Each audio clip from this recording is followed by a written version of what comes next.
ជំរាបសួរពុកម៉ែបងប្អូន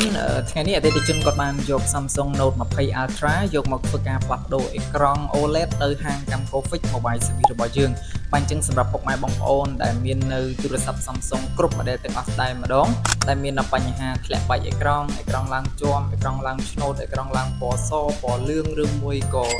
ឡើងពណ៌ខៀវផ្សេងៗនោះឬក៏ផ្នែកម៉ាស៊ីនណាមួយបងប្អូនអាចអញ្ជើញយកមកទទួលសេវាកម្មជួសជុលឬមួយក៏ផ្លាស់ប្ដូរនៅហាង Camco Fix Mobile Service របស់យើងទាំងពីរសាខាបានដោយសាខាទី1យើងមាននៅ Stop Camco សាខាទី2មាននៅ Stop ទូលគោកនេះបាទអញ្ចឹងពុកម៉ែបងប្អូនអាចអញ្ជើញមកដល់ទីតាំងបានឬក៏តំណតាមលេខទូរស័ព្ទខាងក្រោមនេះក៏បានសម្រាប់ពុកម៉ែបងប្អូនដែលនៅតាមខេត្តក៏អាចផ្ញើមកធ្វើការជួសជុលនៅហាងយើងបានដែរបាទហើយពេលដែលជួសជុលរួចយើងនឹងផ្ញើជូនត្រឡប់ទៅពុកម៉ែបងប្អូនវិញបាទអរគុណច្រើនពុកម៉ែបងប្អូន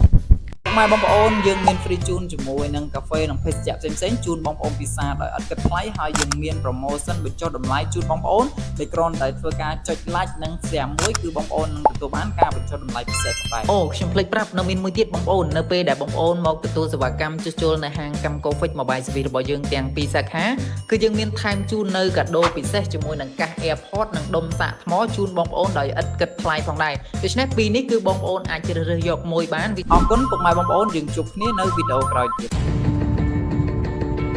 កម្មគូហ្វិចមជ្ឈមណ្ឌលជួសជុលស័ព្ទដៃទំនើបធានានូវគុណភាពតម្លៃសមរម្យសេវាកម្មរហ័សទាន់ចិត្ត